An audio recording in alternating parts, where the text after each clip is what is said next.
All right, we have a heavy stain area. We're in the second room here. Check it out.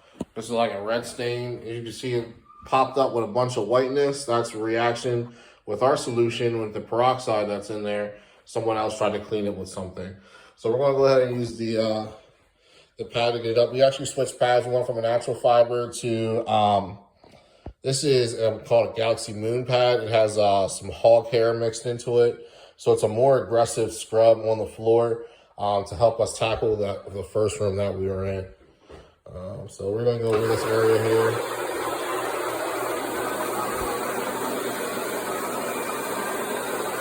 That's the first pass.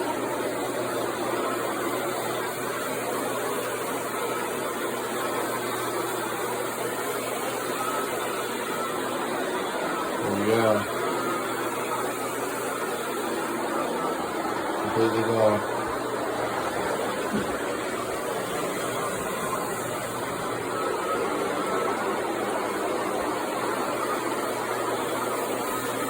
I got my whole floor.